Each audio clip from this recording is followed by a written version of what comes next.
Alright, my Govanen, and welcome to another Erico and Caledron video. This is a Tools of the Trade series that we're just getting started with. And of course the games that we play, dice are the big tool of the trade. So we're going to take a quick review here of some dice that we had made, or that we got, for our last event, the Council of the Wise event in Ontario, Canada. And we had a whole bunch of custom dice made that you can see some samples of here. But first I'll do the quick easy ones. When we were looking around on the internet, we found some nice cases that we could put dice in. We got silver dice in these guys and sort of used those. And we found some special gold dice.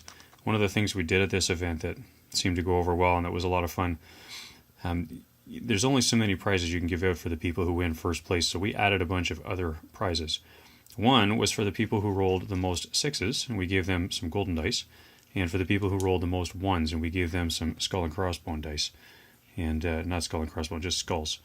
And these were kind of fun too. So we looked around on the internet, we found some aluminum cast dice that had been gold plated or electroplated. I'm not sure how they did this actually, but I'm pretty sure they electroplated them with a gold finish here. But those are aluminum dice that are gold. We gave those to the people who rolled the most ones, and the one who rolled the most sixes.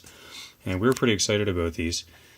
This one, I really love. The quality of this die is terrible, but the die itself is a really fun design. You can see the skulls on the inside there. They're not painted very well. It's kind of a cheap plastic resin, and the outside is a really nice sort of rough, rockish feel.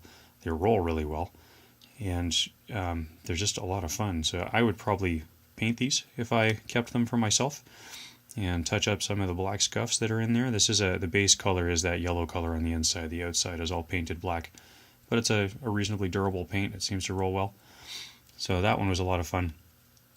And then these metal ones, they are metal, so you toss these at the wrong piece of terrain, it will chip. They're pretty hefty, but they're lovely, and again, well balanced, and they roll really well, and we really like them. So that's some quick gold die and skull dice that we used for the people who rolled the most ones and the most sixes. And then here, because the event was called Council of the Wise, we had it themed around this idea that there were heralds. In the good army's case, this is Gandalf, the herald of the free peoples, and these are die that represent each of the nations of the free peoples. So this Gandalf die is a Chessex die. That's the Gandalf rune pattern engraved on the die. And you can see the colors here. This is a Lustrous Gold die pattern from Chessex. And I'm not sure where they get the name from. It's got a lot of color in there, not just gold. It's gold pips, gold logo, but there's blues and reds and lots of color in this one. It's a really beautiful die. I picked this one up from somebody in the GBHL. I cannot remember who first cut these, but I loved them and got a bunch of them and shared a bunch with friends and kept a few for prizing.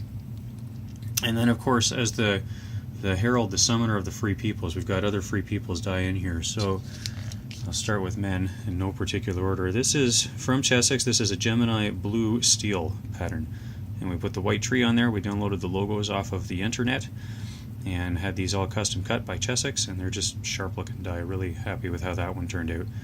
There's the white tree. Had to get an Elven one in there, of course. The elves have such a deep history with the free people. So this is the Arwen Evenstar symbol that you can download off the internet again.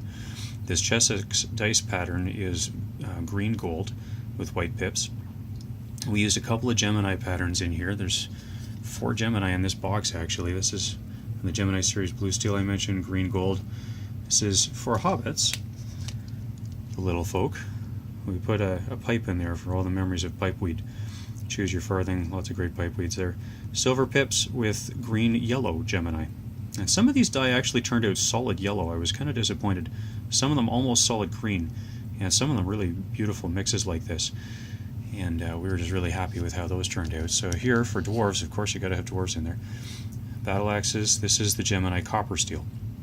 I figured that was some appropriate reminiscing back to all of the work that they do underground and all the precious metals the dwarves are so good at working with. So there we have the sort of key factions of the free peoples, including the newest in the history of Middle-earth, the hobbits, up against all of the assembled forces of evil. So of course Sauron being the chief of the evil. We had I custom drew this one. We got the red eye in there. This is called Velvet Black. It's a really nice die pattern. It's you can see there's kind of hues of silverish, gray, and black, very sort of rich. Well, it's called velvet. So black velvet, it's a very velvety kind of a black. Really neat texture there, and the red pips just really bring that out. Saruman, of course, the wannabe Sauron, hoping to find the One Ring and somehow defeat Sauron and seize power for himself. And the white hand just works so well with the red pips. We were really happy with how these die turned out. This is probably my favorite. We put the hand or the other symbols on the sixes in all cases here because everybody loves that better, and we like to see those symbols come up. We don't want it to be the one. And then for all of the fallen nations, apart from Isengard, all the other fallen nations, we've got dragons and spiders and scorpions, oh my. And we sort of chose a bunch of symbols to represent different nations. Dragon for Angmar in the north, Smaug kinds of places. This is Scarab Scarlet, the design Scarab Scarlet from Chessex with gold pips. This is probably one of my favorites. I just love this die pattern. And it's, you can see it's really sharp. It's got little gold blends all the way through there. Depending on how the light shimmers on it, it gets a really nice gold color to it. So really happy with how that one turned out. For Mirkwood, we've got some spiders here. This is called Leaf Gold from Chessex. Silver pips again. Put a spider design on there. Really happy with how that turned out. That one I play when I play my Moria army and my spiders. I use these. I'm very happy to be using those. And of course, for the southern kingdoms, we've got Harad, or the various scorpion themes that are there. This is a Gemini teal purple with gold pips. And of course the scorpion symbol on there for the scorpion horde or the serpent horde. And between those three symbols and Saruman, we figure that nicely captures all of the fallen realms. So here we have it, good and evil up against each other. And we'll be back with other videos in the future, but when you talk about tools of the trade, dice, of course, are one of the key tools that make this game work. So here's some fancy dice that we're proud of. We were giving these away as prizes at our events. And if you want to see more of these, then please like, share, and subscribe, and we will be happy to show you some more of these in the future. Mygo Van, and thanks for watching.